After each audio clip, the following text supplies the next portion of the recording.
Muy bien.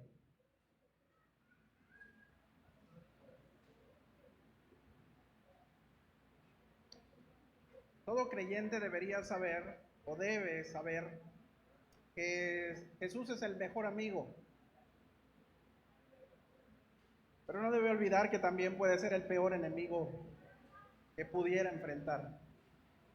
El Salmo 76 dice, sin reparos, que la rebeldía terca del hombre lo único que hace es apresurar los pasos de un poderoso guerrero que nadie en su sano juicio quiere enfrentar.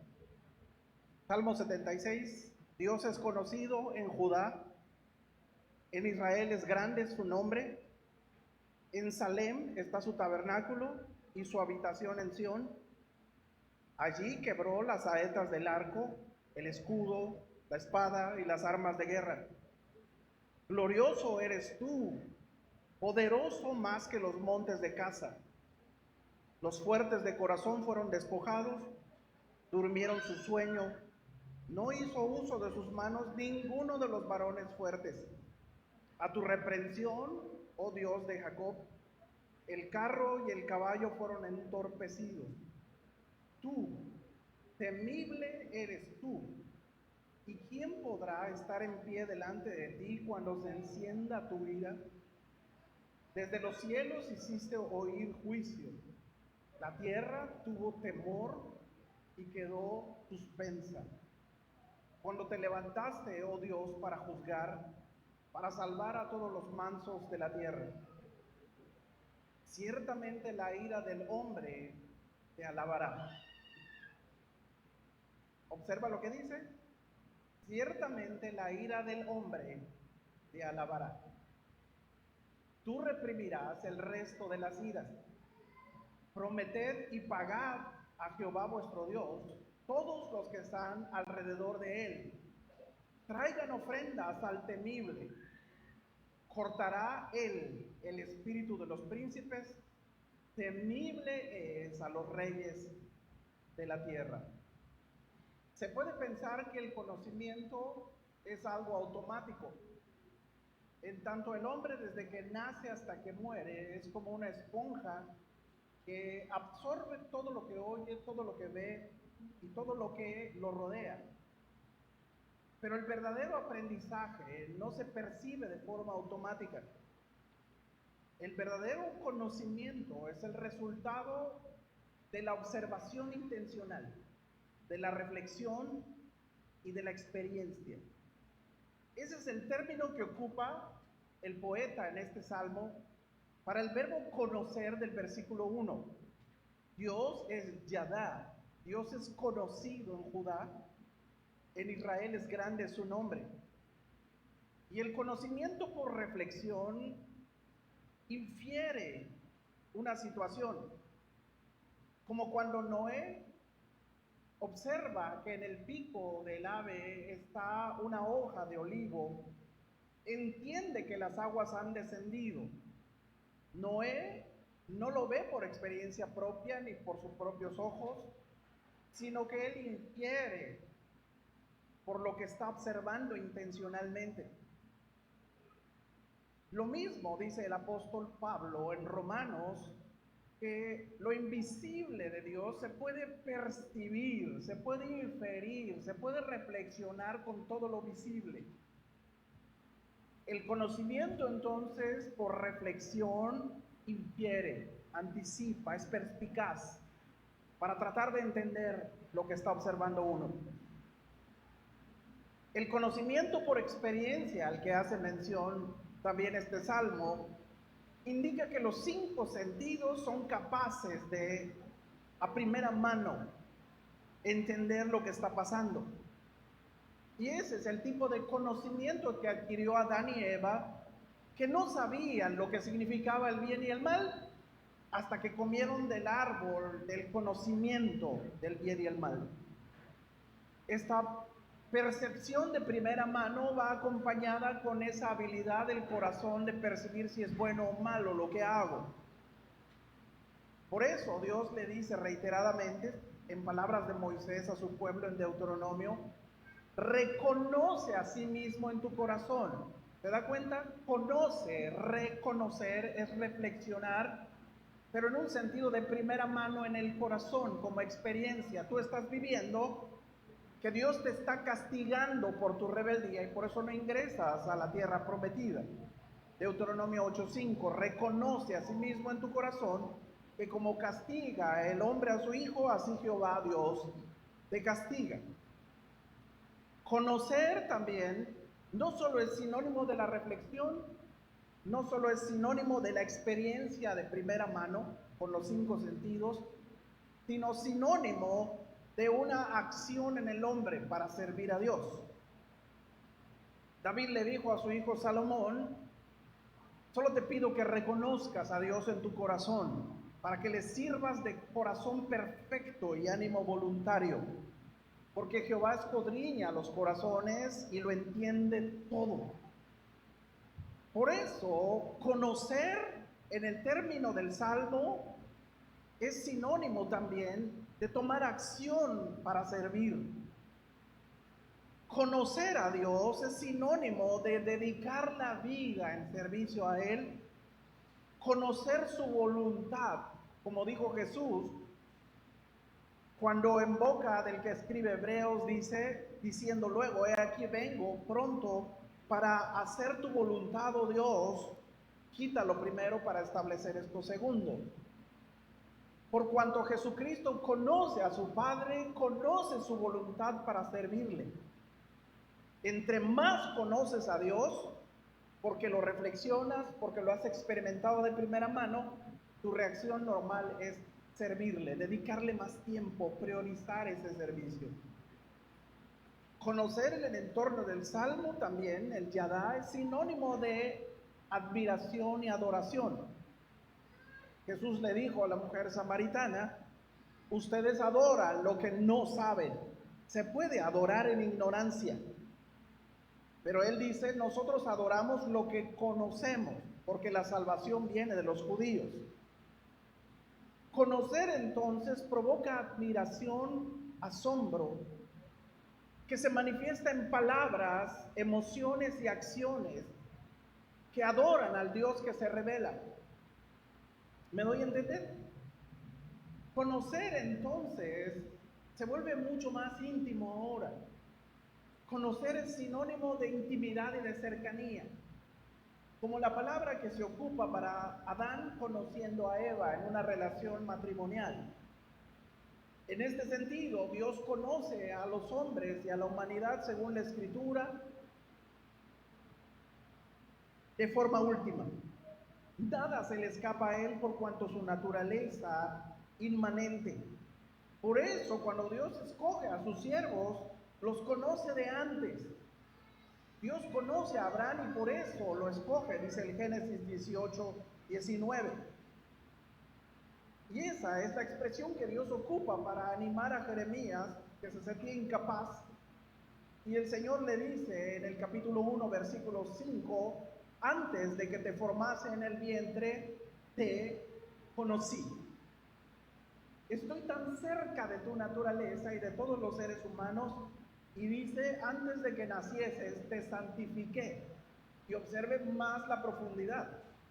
Conocer en el sentido último de Dios no es solo conocer la naturaleza de pensamientos, intrínseca voluntad del hombre, sino que se acerca más a santificarlo. Te conocí, por eso te santifiqué, te aparté para un servicio especial. Por eso Dios, dice el profeta Amós, conoció a Israel y lo santificó para ser pueblo suyo. A vosotros solamente he conocido de todas las familias de la tierra, dice Amós 3:2. Pero el intento del hombre por conocer a Dios como no algo automático, sino una intención voluntaria o reflexión de primera mano, como servicio, como adoración e intimidad, no es suficiente. Muchas gracias, hermano. Porque hay cosas de Dios que no podemos percibir por más intento que hagamos. Si Dios no se revela a sí mismo y se manifiesta al hombre, el hombre sería incapaz de conocerle.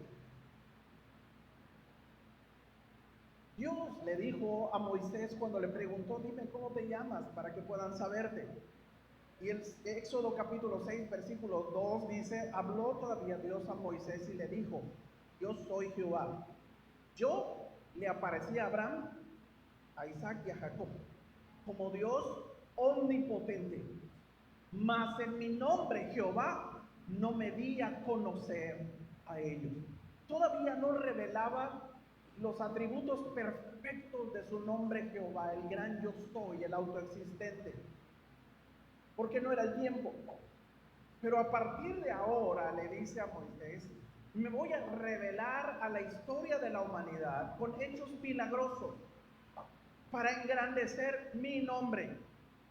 Y cada que Dios intervenía en la historia a favor de Israel, la manifestación de su perfección provocaba en el hombre temor, provocaba terror, confusión.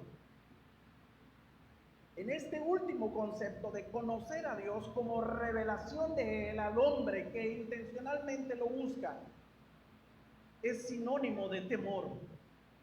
Y ese es el concepto que el salmista quiere que entendamos hoy. Jehová es conocido en Judá como sinónimo de que cuando se autorrevela al hombre, lo que provoca es miedo, es terror. Y eso es lo que dice Salomón en la dedicación del templo. Decidiste poner tu morada en este lugar, pero ¿quién puede contenerte? Señor, ¿quién? Pero él dice, primero de Reyes 8:43, que todo hombre puede orar a ti, para que todos los pueblos de la tierra te conozcan tu nombre y te teman. ¿Me doy a entender?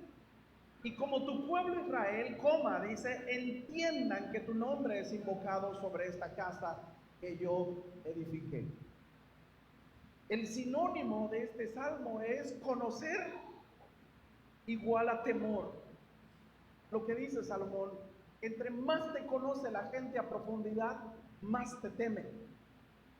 Conocer, entender de manera intencional a Dios y por su autorrevelación debe provocar temor en el hombre. La respuesta natural de la carne y la sangre ante la majestad de Dios, hermanos, no solo es la humildad de los querubines, sino el terror a lo desconocido, el miedo al misterio, la zozobra ante lo luminoso, dicen los filósofos. No es el terror a algo que vaya a suceder, es el terror a alguien totalmente diferente y desconocido. Ese terror que con solo estar enfrente de ese gran misterio en la soledad de selva bastante tupida, del desierto, en algún lugar que nos provoque miedo, no por la situación, sino por la presencia del desconocido que hace castañar los dientes de hombres o animales. El encuentro con Dios debe provocar temor y terror. Entonces, conocer a Dios no solo es el resultado del esfuerzo humano voluntario, sino la reacción natural de temor del hombre que provoca adoración, provoca servicio cuando conoce a su Dios. Dios es conocido en Judá y su nombre es grande en Israel, porque se ha revelado a nosotros, dejando a su paso una estela de miedo y asombro que nos hace adorarle. Y el poeta intenta explicar este temor a través de dos metáforas que él está ocupando en el versículo 1. Conocido de primera mano por Judá e Israel, dos reinos. Versículo 1 como grande, versículo 4 como magnífico. Y la primera metáfora que él ocupa es que Dios se mueve en la historia de su pueblo como un poderoso guerrero que con su sola presencia e imagen derrota a sus enemigos y los hace temblar de miedo. Ese magnífico guerrero desciende a Salem Jerusalén, cada de cuando en cuando, para defenderla de la invasión de sus enemigos. Por cuanto Dios, lo dijo otra vez, tiene su afecto en la ciudad de David. Versículo 2. En Salem está su tabernáculo y su guarida en Sión. Y el término que ocupa para habitación en Sión es guarida. Pero ¿por qué ocupa el término guarida para referirse a Jerusalén? Ya lo había hecho en el Salmo 27:5, si ustedes recuerdan. El Salmo 27:5 dice: y me esconderá en su tabernáculo en el día del mal, me ocultará en lo reservado de su guarida, de su morada, sobre una roca en alto me pondrá. El poeta ve a Dios como un poderoso guerrero que desciende a su guarida, y lo que hace es utilizar una especie de doble símil. Primero una metáfora de poderoso guerrero, pero después una especie de símil, porque el que busca una guarida y es imponente es un león. Dios escoge como un león Jerusalén como su guarida para descansar. ¿Y quién se atreve a provocar a un león en su guarida? Él defiende su guarida. Y esta imagen del león protegiendo su guarida ya la había hecho Jeremías más adelante, Jeremías 25:37. Dice el profeta: debido al gran enojo del Señor, los prados tranquilos se convertirán en tierra baldía. Él salió de su guarida como un león fuerte en busca de su presa, y la tierra quedará desolada por la espada del enemigo y por la ira feroz del Señor. No es desconocido el término para el poeta. Primero de Crónicas 12:8 describe a los valientes de David que se unen a sus filas como hombres diestros para pelear con escudos y espadas, y la característica peculiar es que tenían rostros de león. No solo para evocar que peleaban con tal fiereza y agilidad, sino que los hombres que lo cuidaban a él y que caminaban con él para todas partes tenían un rostro de total miedo.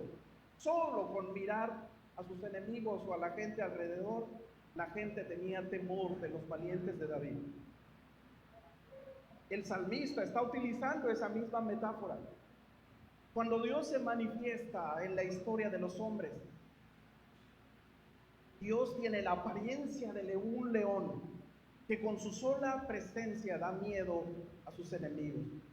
Por eso la expresión del versículo 5 dice: los hombres fuertes fueron despojados y duermen el sueño de los muertos.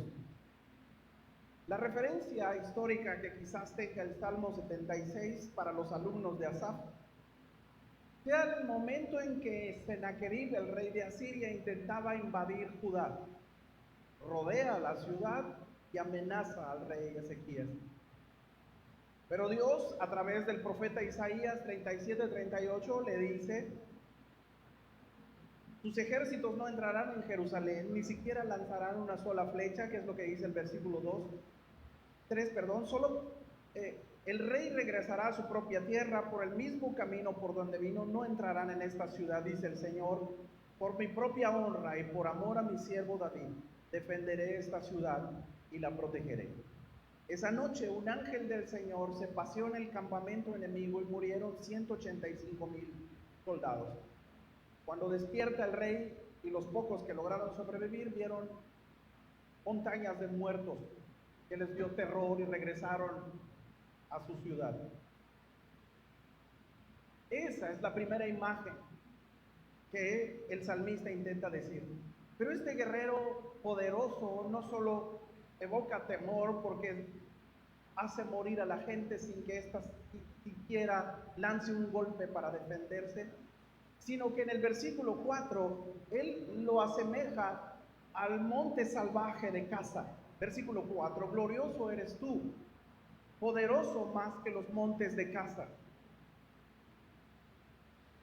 Dios es más majestuoso que los lugares inhóspitos, indómitos, con acceso difícil para los hombres, exclusivos, reservados como reservas para la caza. Si son tan majestuosos y tan imponentes y provocan temor por lo salvaje de los animales, Dios es más glorioso que esos montes, dice el poeta. ¿Qué pretende enseñar el salmista con esto? El conocimiento de Dios de forma intencional buscado por los hombres, hermanos. Y cuando Él se revela, es la ignición para la adoración y la obediencia.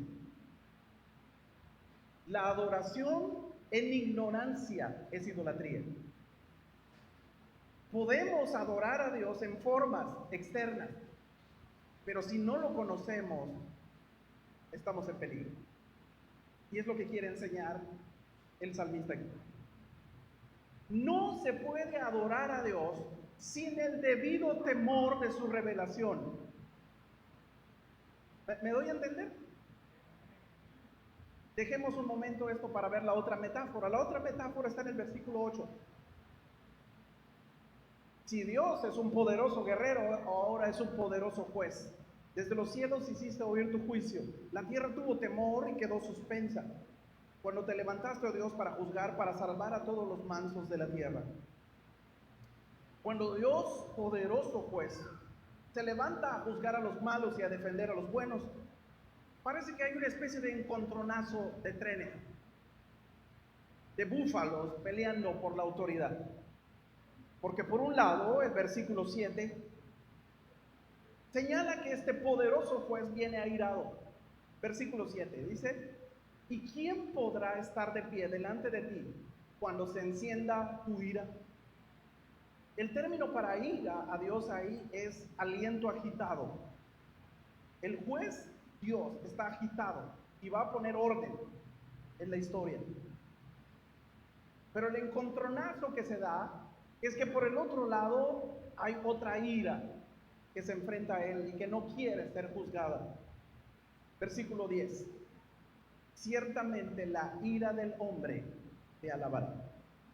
Tú reprimirás el resto de las iras.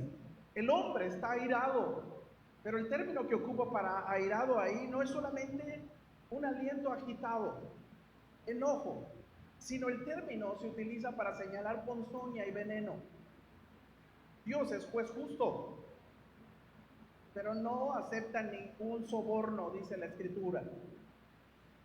No es parcial. Dios es justo. Por eso está airado.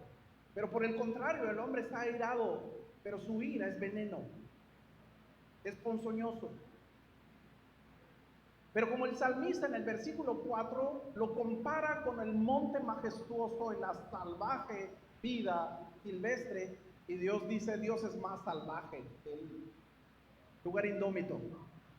Evidentemente ahora el choque de iras como trenes en realidad no es un choque de trenes, no es un choque de igual a igual. En realidad el salmista dice: es el choque de un león con una gallina. Dios es más poderoso en su ira y en su juicio. Y cuando el león ruge, es el sonido previo a la muerte. Por eso Dios, de tan glorioso que es, se ríe y se burla de la ira del hombre. Y es lo que dice el versículo 10.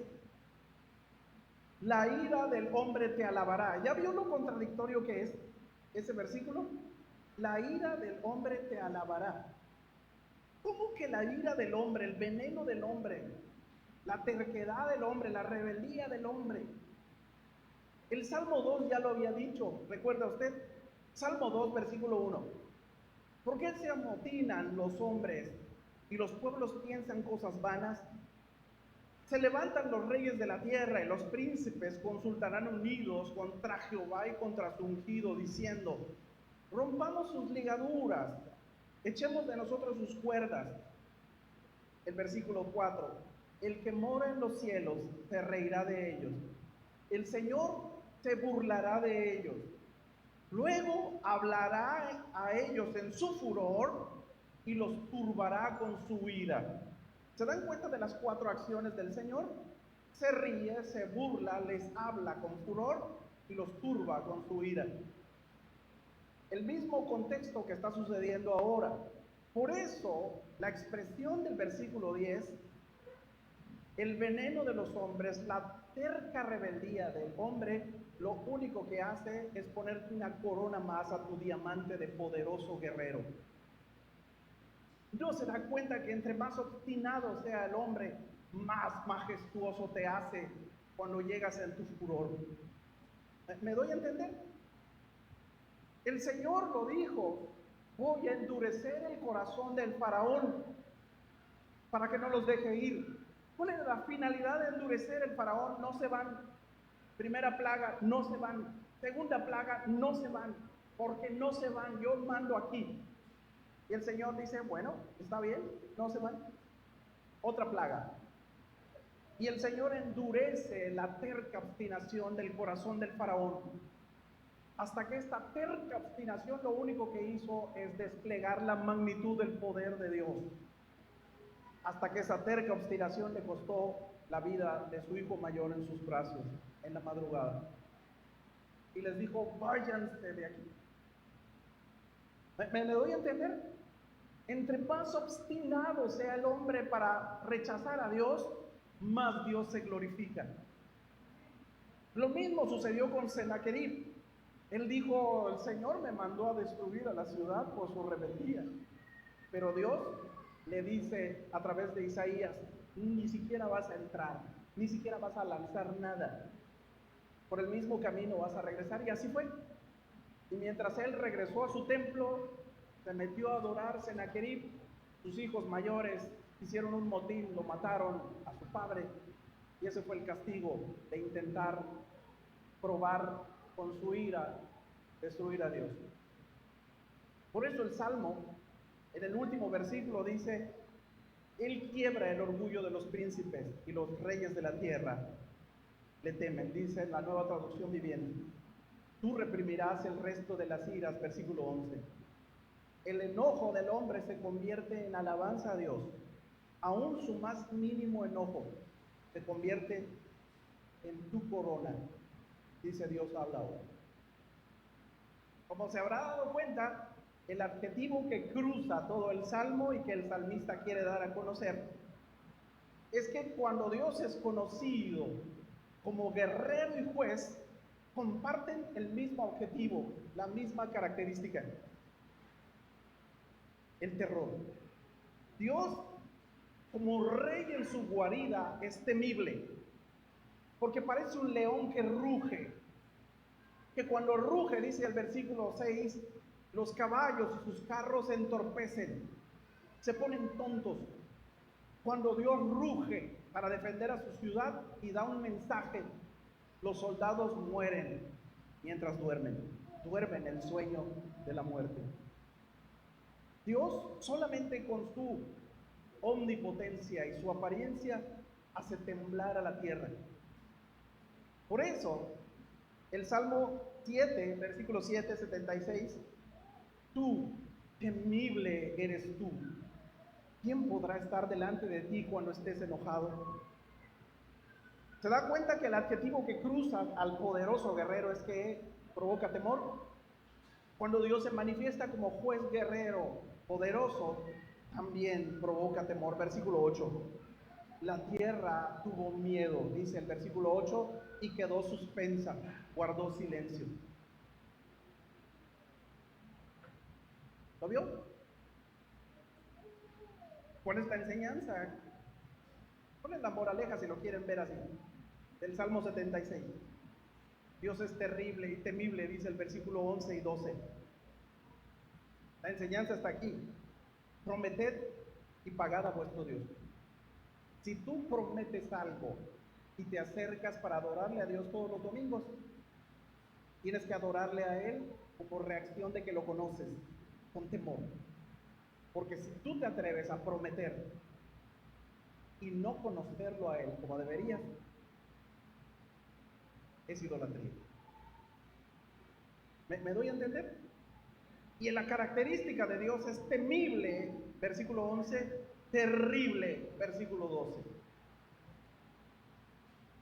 Los que ostentan conocer a Dios como los cristianos deberían saber que un acto de adoración, y gracias a Dios estamos en el Salmo 76, prácticamente la mitad de todo el Salterio. Y a partir de este salmo empiezan las formas de adoración al Señor con mucho más ahínco. Pero estas no están construidas sobre la nada ni bajo la iniciativa humana, sino que están construidas bajo la participación de Dios en toda la naturaleza perversa del hombre, desde envidias, enojos, amarguras y un montón de desaliento y problemas. A partir de ahora, lo que intenta señalar con mucho más énfasis, para terminar en el Salmo 150 de muchas alabanzas a Dios, es que la verdadera adoración a Dios es el resultado de un conocimiento del Dios temible y terrible. La verdadera adoración es el resultado del temor a Dios. Y es lo que quiere dejar patente en estas canciones. La verdadera adoración a Dios está precedida por el temor y la obediencia. Porque mejor es la obediencia que que las actitudes externas. Mejor es el temor del Señor como iniciativa ¿para qué? Para la sabiduría y el apartarse del mal, la inteligencia. Desde que Jacob profetizó a sus hijos y a sus nietos antes de morir, vio que Judá, el reino dividido que solo tuvo dos, con Benjamín, era una especie de león viejo echado en el camino. ¿Quién lo molestará? Judá es un cachorro de león. Génesis 49:9. Y después Miqueas ve que el pueblo escogido de Dios siempre ha sido, como hasta el día de hoy, objeto del deseo y enemigo presto, como con Irán. Siempre lo están golpeando. Miqueas, el profeta, se da cuenta de eso. Capítulo 5 dice: formen las tropas al enemigo que pone sitio a Jerusalén, y con una vara golpeará al líder de Israel en la cara. Pero tú, Belén Efrata, eres solo una pequeña aldea entre todo el pueblo de Judá. No obstante, en mi nombre saldrá de ti un gobernante para Israel, cuyos orígenes vienen desde la eternidad. El Salmo, hermanos, apunta, profetizando que Cristo Jesús sería el león de la tribu de Judá. Él tuvo su afecto y cercanía con Judá, con Salem, y él defiende a Salem para cumplir sus propósitos como lo ha determinado en su palabra. Cuando los juntó en el reino, en el exilio, en el regreso, en el cautiverio, en la dispersión, en la diáspora, en el periodo de reunificación en nuestra época actual, Dios protege a Salem, porque tiene su afecto y va a cumplir sus objetivos. Cristo Jesús, hermanos, es el capitán que se le aparece a Josué con una espada desenvainada.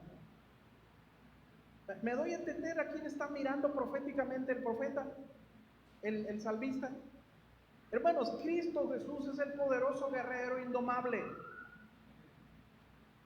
No solo protege a su pueblo porque tiene una historia de castigo contra ellos y de conversión al final de los tiempos, sino que Él creó con su propio cuerpo una iglesia a la que protege. Dios protege a su iglesia, encamina a su iglesia. Y Dios, Cristo Jesús, no solo es ese poderoso león de Judá, es el juez temible que un día volverá para establecer el orden en la tierra y cumplirle su promesa a los patriarcas en el caso de Israel. Jesús es en el Apocalipsis, según Juan, a punto de llorar. Uno de los seres vivientes se acerca a él, capítulo 5, versículo 5, y uno de los ancianos me dijo: no llores, he aquí el león de la tribu de Judá, la raíz de David, ha vencido para abrir el sello y desatar sus 7 sellos. El Salmo proféticamente, hermanos queridos, apunta a Jesucristo en su primera y su segunda venida. Primero para redimirlo y luego para regresar en juicio y poder cuando Él decida que sea tiempo. Jesús primero viene a quebrar el orgullo de los que se creen sabios con un evangelio que les parece locura, para confundirlos. Y después es el Salvador del mundo Él sigue siendo el león de la tribu de Judá, que regresará un día por su iglesia. ¿Me doy a entender? Entonces, hermanos, conocer a Dios de manera intencional, como se revela en su palabra, es como entrar a la guarida del león. No nos imaginamos el terreno santo que pisamos cuando a veces le pedimos a Dios conocerlo más. Por conocerte todo daría, de gloria en gloria te conozco, cuanto más te conozco quiero saber más de ti. Muéstrame tu rostro, disfrutemos la intimidad entre tú y yo.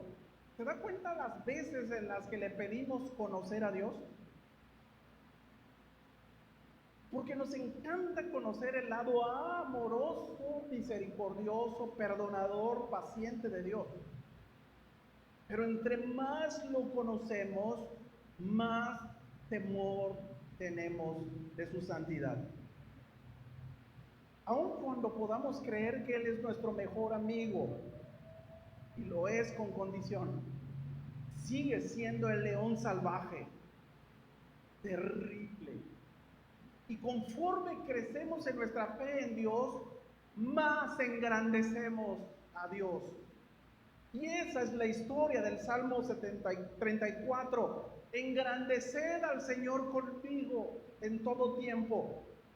No como iniciativa voluntaria mía, sino que entre más lo veo a Él, lo veo más grande, más grande, más grande. Y me provoca a mí una reacción de adoración y servicio a Él, de compromiso.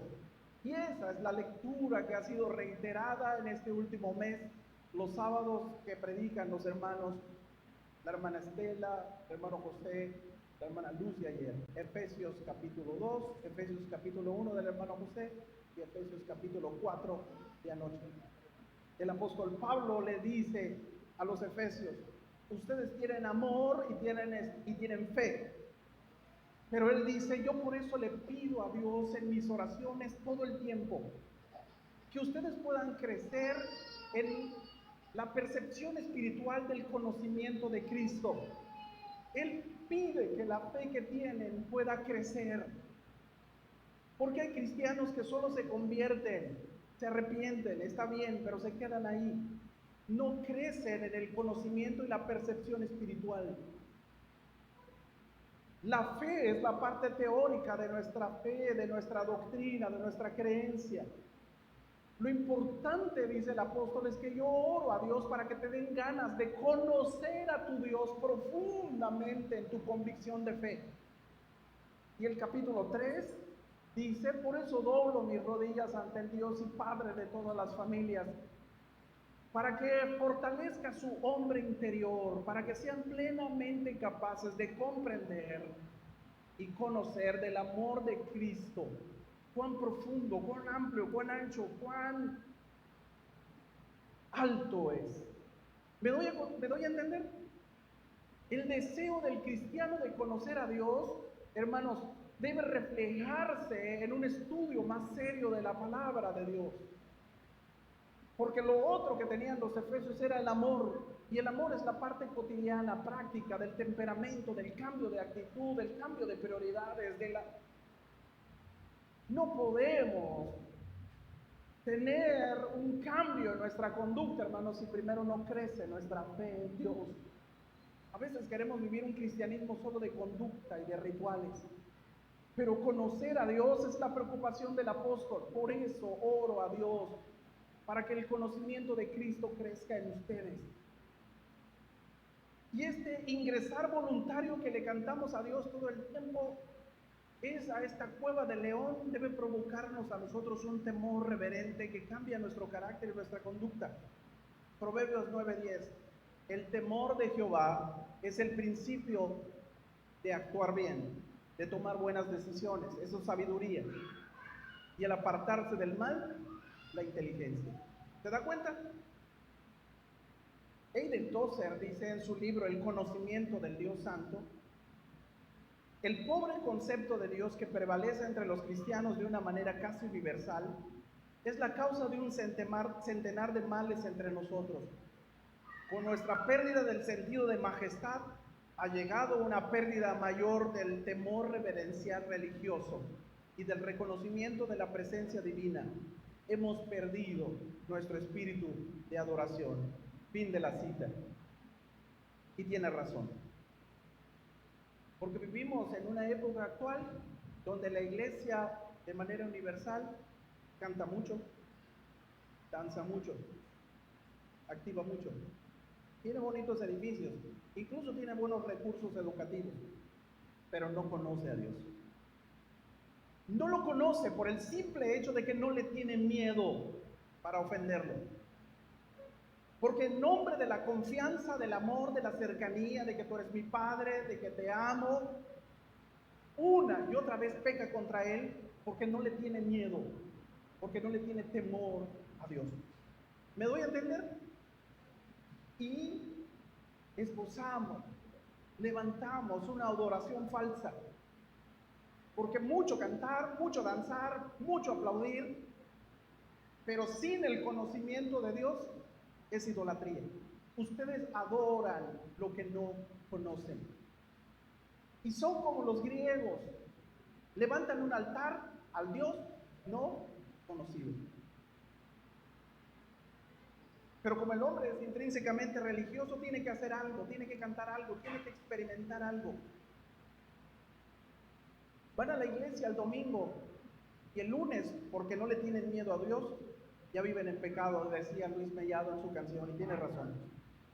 Y hoy pienso que ya no esperan al lunes para vivir en pecado.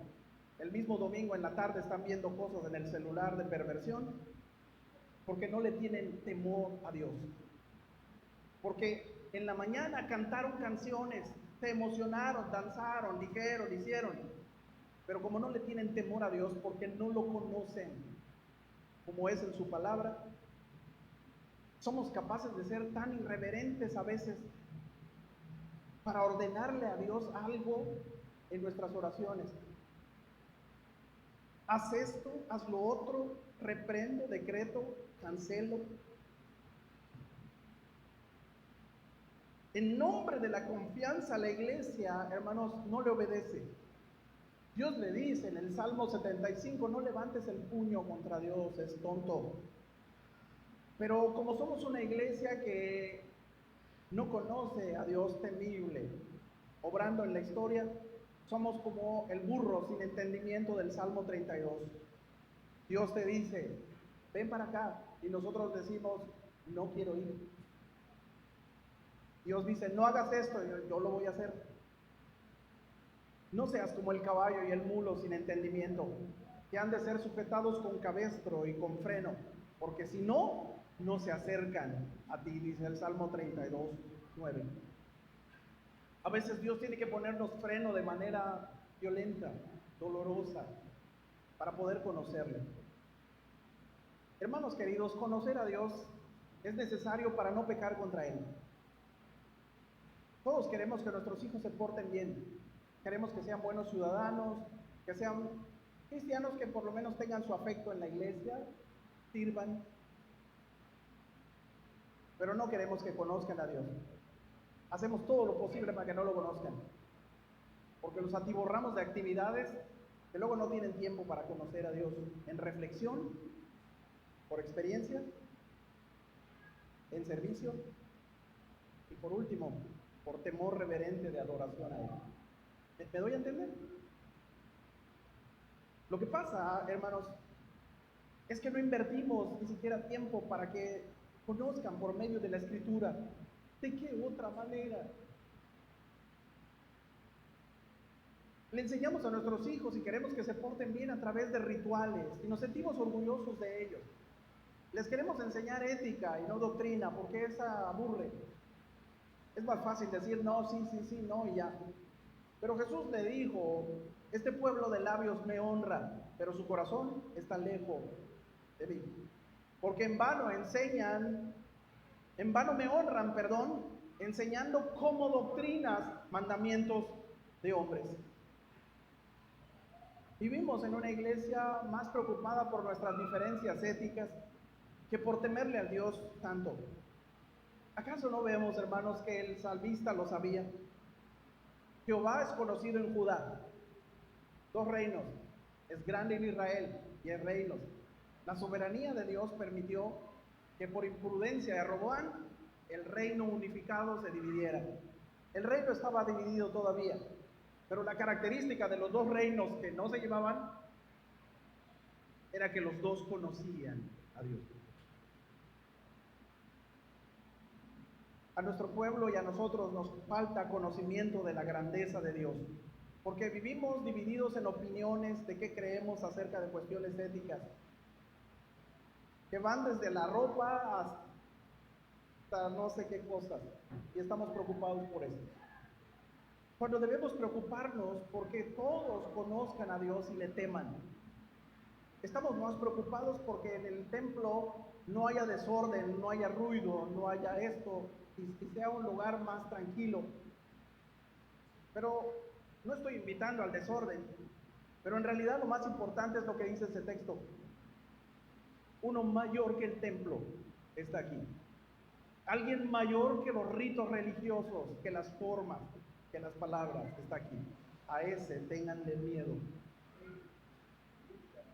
Vivimos en una época en donde nuestros hijos aprenden rituales para venir a la iglesia y fácilmente los traicionan y se van. Pero nuestros hijos son ignorantes del Dios temible y terrible, porque con cuánta facilidad levantan el puño para retarlo a Él. No, si yo no estoy hablando con Dios, pero sí retas la autoridad de tu papá y tu mamá que te dice no. Retas la autoridad del lugar en el que te pares. Eres capaz de retar al maestro de tu escuela, eres capaz de retar al hermano, al pastor, a quien sea, con tal de salirte con la tuya. Después, todos son culpables, todos una bola de hipócritas que me hacen la vida infeliz a mí. Oh, resulta que todos son los culpables de mi infelicidad. Y luego dicen que no levantan el puño y retan. Hermanos, ¿cómo le hacemos para vivir en una época donde hay adictos a la tecnología? Después ya casi de 30 años en donde la tecnología se ha vuelto parte de nuestra vivencia cotidiana, hermanos queridos, necesaria, ha borrado trabajos, ha suplantado muchas actividades. No necesito explicarles desde el término educativo que la tecnología, en vez de ayudar a nuestros hijos a ser más inteligentes, los ha hecho más ignorantes. A veces me sorprende que el conocimiento general que debe tener esta generación, hermanos queridos, política, filosófica, teológica,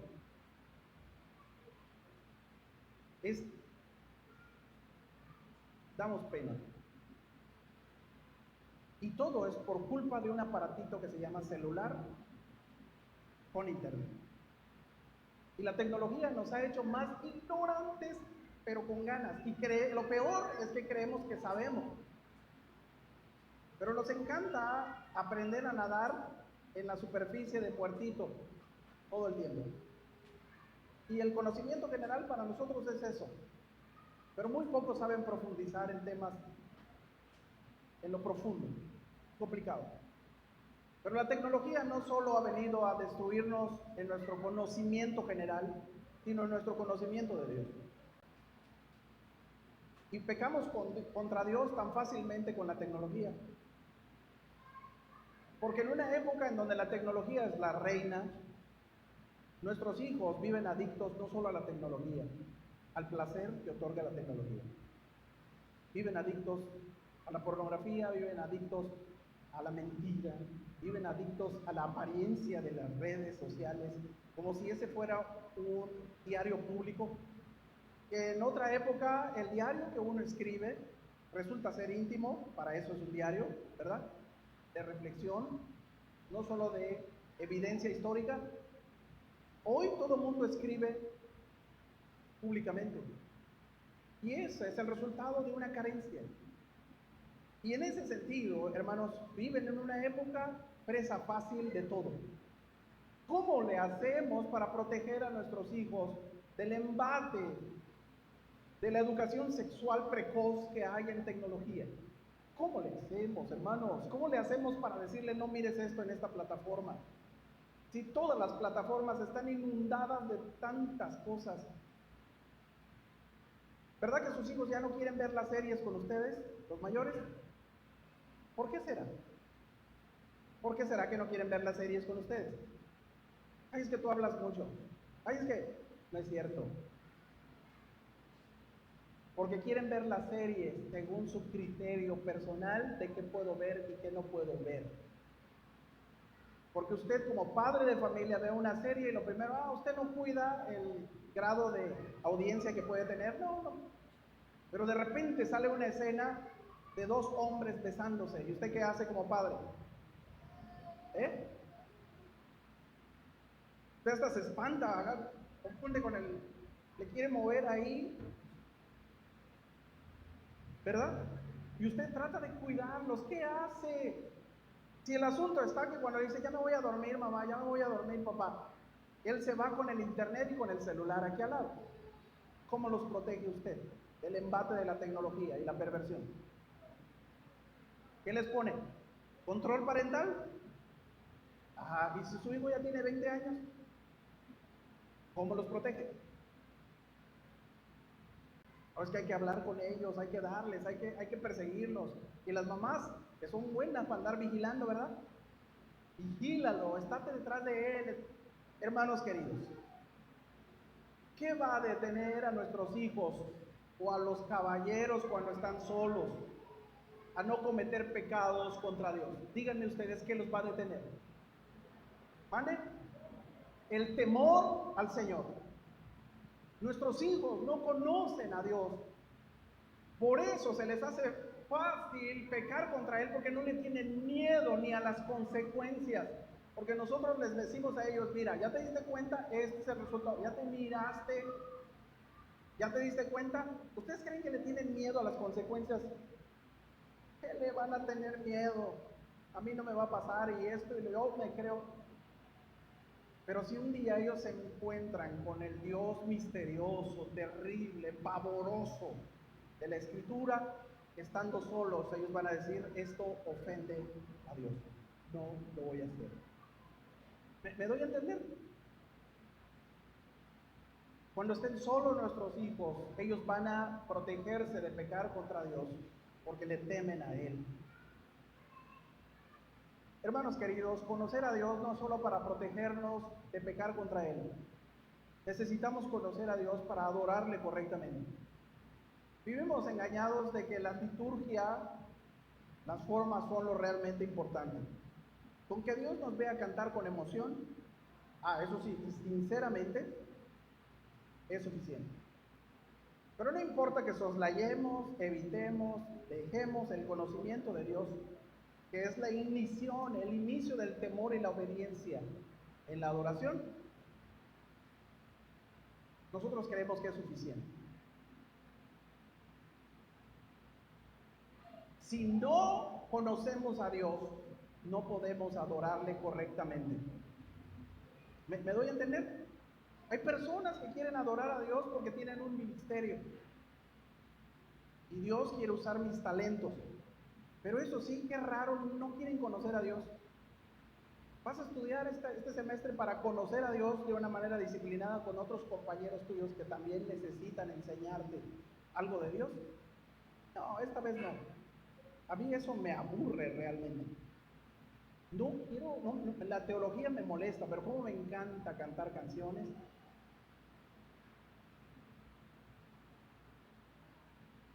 Corremos el riesgo que el Señor le dijo a los fariseos: vayan y aprendan el significado de la misericordia y no los sacrificios.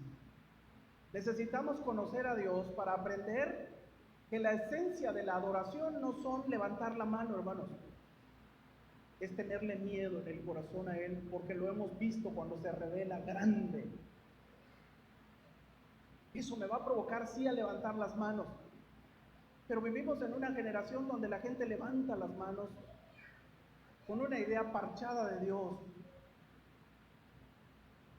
sin compasión, sin el mínimo interés por conocer a la gente.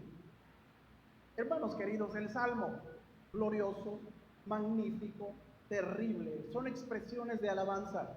pero van más allá de los labios del poeta, porque no nos llegó la música, solo la letra, pero son el resultado de ingresar a la cueva del león y tenerle miedo a él, tener miedo inclusive de pecar contra él en palabra y en pensamiento y en hecho.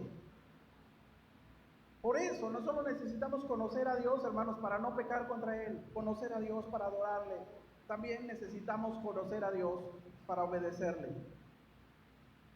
A veces nos preguntamos, como pasa en el Efesios capítulo 1 que leíamos en la plática del hermano José, que como cristianos o vivimos solo de manera intelectual en la fe, o vivimos queriendo vivir una vida de conducta a través del amor, que al final es lo que les reprochan.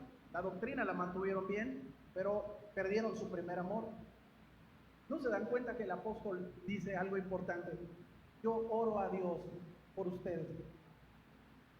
Que la vida cristiana es una mezcla de todo ello, de lo sobrenatural, que es pedirle a Dios, te pido por mis hijos, te pido por los hermanos, te pido por los...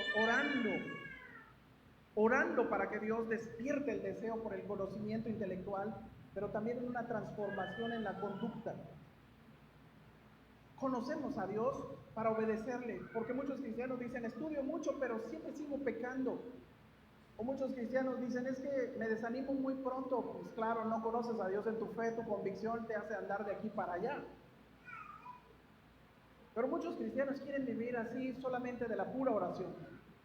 No les gusta ni estudiar, no les gusta ni tener transformada su vida. Ellos quieren orar, reprender, quieren ayunar, quieren hacer todo. Pero no es así. Los caballeros cantaban una canción que era el distintivo de su departamento. Es Jesús el mejor amigo. ¿Sí lo han oído? Es Jesús el mejor amigo. Él tus súplicas oirá. Carga. Y sí es cierto.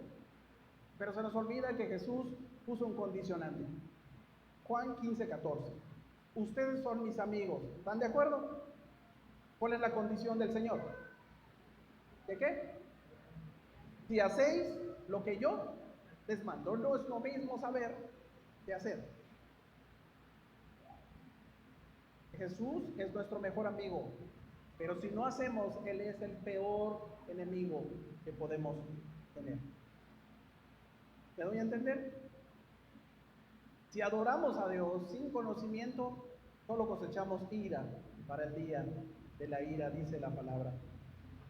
Así que la enseñanza del salmista es, todos los que están alrededor de él prometan servirle a él como resultado de que, ¿qué puedo hacer, Señor, sino dedicar mi vida en servicio a ti como acto de adoración?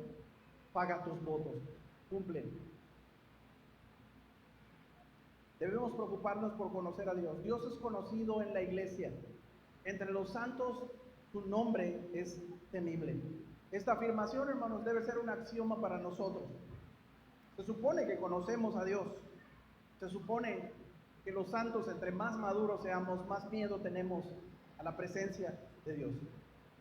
A menudo me pregunto, hermanos, ¿por qué querría un cristiano adorar a Dios sin conocerle? Y a veces me pregunto por qué quiero cantar como vocalista en un ministerio de música, o por qué quiero ser predicador en una iglesia, si lo que menos me gusta es estudiar teología, si lo que menos me gusta es conocer acerca de la interpretación, y mucho menos me gusta demostrar en mi vida práctica que tengo compasión y no solo sacrificio. Y mucho menos demostrar que cuando Dios dice no es no, y mi obediencia y mi templanza, mi manera de comportarse indican que conozco a Dios. Y me pregunto qué clase de Dios a veces podemos tener en la mente. Y digo en el término tenemos, porque siempre es un cuestionamiento que empieza conmigo.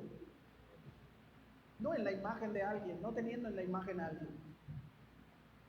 ¿Qué clase de Dios tenemos en la mente? Uno que puedo manipular, que puedo priorizar si quiero o no, o un Dios que me da tanto miedo que cuando castañeo los dientes, cuando estoy en su presencia, lo único que digo, Señor, es te dedico a ti todos los fines de semana de mi vida y quiero obedecerte, conocer tu voluntad en tu palabra como actos de adoración, Señor.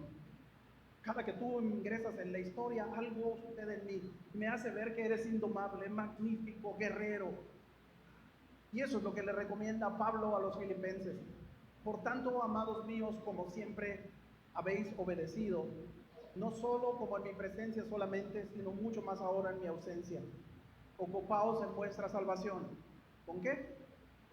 Con temor y temblor. ¿Por qué? Y él lo dice, porque Dios pone en ustedes el querer como el hacer. Y ustedes saben cómo actúa Dios, la consecuencia lógica es que cuiden con temor y temblor esta gran salvación que han tenido. Hermano querido, la exhortación es dedíquele tiempo a conocer a Dios. Conocer a Dios, hermanos, no solo va a aplacar a la bestia que llevamos dentro, que llamamos carne, malos deseos, naturaleza pecaminosa. Si queremos dejar de hacer cosas malas, jóvenes, varones de la iglesia, ingrese a la guarida del león. Ingrese para tenerle miedo, para conocerlo tal cual es. El hecho de que tus papás te vigilen el celular y te hagan operación mochila para revisar tus conversaciones, que tu esposa te revise tu celular, el hecho de que nos digan no toques, no hagas, no comas, no evitará que cometamos el pecado. El conocimiento del Señor es el principio de la sabiduría, porque le tememos a Él. No sabemos qué decisiones tomar en razón de algo en que nos esté pasando. No somos la licuadora de emociones, no todo es nosotros. Y eso lo aprendemos en la palabra. Porque tomamos decisiones viscerales todo el tiempo, nunca cerebrales, todo el tiempo del estómago. Berrinches. El temor del Señor nos ayudará, hermanos queridos. Por eso debemos dedicarle tiempo. Debemos dedicarle tiempo a Dios para hacer un voto de adoración verdadero, no falso. Hermano querido, no cante, no dance, no grite, no levante las manos en ignorancia. Nos condenamos. Si sirves al Señor y no te gusta estudiar su palabra, lo mejor que puedes hacer es detenerte un rato. Siéntate a estudiar y después regresa. Porque si sigues adorando en ignorancia, te condenas. Porque si el conocimiento de Dios no nos está llevando a servirle a Él como prioridad en la vida, entonces el Salmo nos invita a reconsiderar. Si el conocimiento que tienes de Dios no te está llevando a dejar de pecar, entonces arrepiéntete y no esperes que la ira de Dios te sorprenda cuando coseches lo que sembraste. Si el conocimiento de Dios no te está invitando a ser más prudente a la hora de entrar y hacer promesas, dice Eclesiastés, en la adoración, entonces examina qué clase de Dios tienes en tu mente. Si el conocimiento de Dios no te invita a conocerlo más en su palabra, entonces ve primero, aprende y luego regresa para hacerlo. A menudo le pedimos a Dios que se manifieste en nuestras reuniones. ¿Y lo ha visto? Es una constante todo el tiempo en las canciones. Pedimos que Dios demuestre su amor, que descienda tu amor, que descienda tu unción, que descienda tu sanidad, que descienda poderosamente. Y es todo correcto y está bien. Pero déjenme decirles lo que sucedió en la iglesia primitiva. Porque el que cuida la iglesia no somos tú y yo, es el Espíritu Santo. Y cuando atentamos contra el conocimiento de Dios y su santidad, en la iglesia primitiva, la muerte de Ananías y Zafira, cuando intentaron adorar engañando al Espíritu Santo, y sus cuerpos muertos sacados, dice Hechos capítulo 5, 11, y vino gran temor sobre toda la iglesia y sobre todos los que oyeron estas cosas. ¿Se da cuenta que vino? Ellos pedían en el capítulo 4, Señor, dueño del cielo y de la tierra, mira a la gente cómo nos está atacando, manifiéstate con poder. ¿Y sabe qué manifestación tuvo Dios? La misma que en el Salmo 76, la misma que en las 10 plagas, la misma que Dios siempre ha dicho. Hermanos, cada vez que Dios se manifiesta, provoca temor en la gente. Un ansia por la santidad y decir, Dios mío, me tengo que portar bien, tengo miedo de que Dios me vaya a destruir.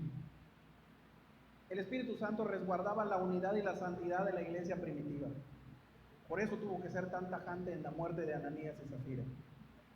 Cristo mismo, hermanos, dice el libro de los Hebreos, en la carta a los Hebreos 5:7, y Cristo en los días de su carne, ofreciendo ruegos y súplicas con gran clamor y lágrimas, que él, al que lo podía librar de la muerte, fue oído a causa de su ¿qué? De su temor reverente. Cristo Jesús, estando en esta condición humana, sabía del misterioso poder temible de Dios. Y eso quedó evidenciado en la visibilidad de los que lo estuvieron cercanos a Él. Que el temor de Dios, hermanos, nos haga dejar de pecar, que el temor de Dios nos haga adorar de manera correcta, pero que el temor de Dios nos ayude a obedecer en una generación complicada que nos tocó vivir. Moisés le dijo al pueblo: porque Jehová vuestro Dios es Dios de dioses y Señor de señores, Dios grande, poderoso y temible, que no hace acepción de personas ni toma cohecho, que hace justicia al huérfano y a la viuda, que ama también al extranjero dándole pan.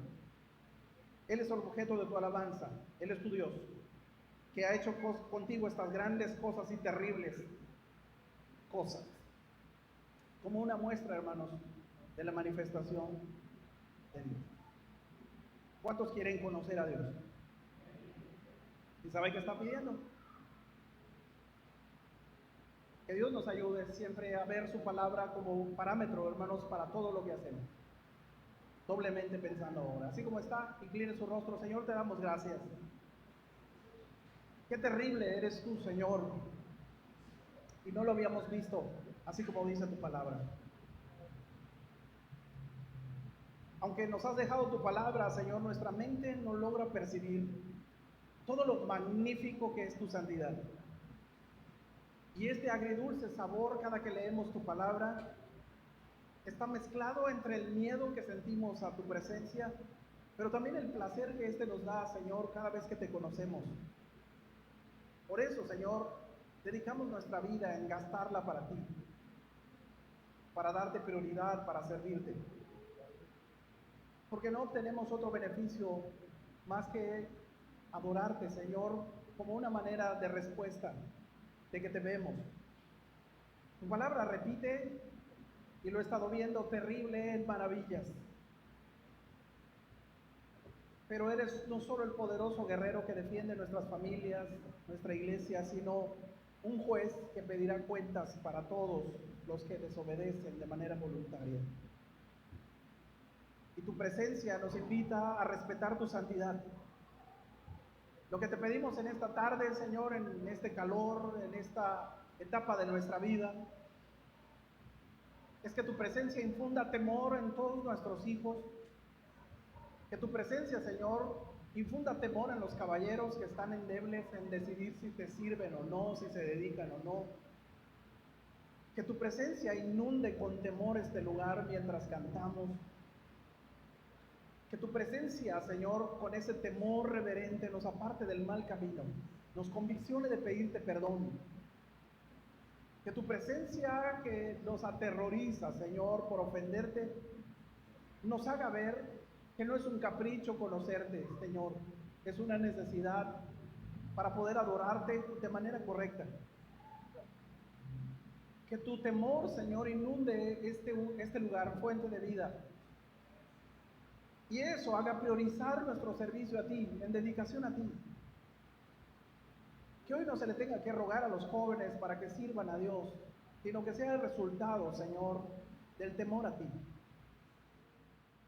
Que no sea necesario, Señor, aunque nunca nos dejarás, que no sea necesario rogar.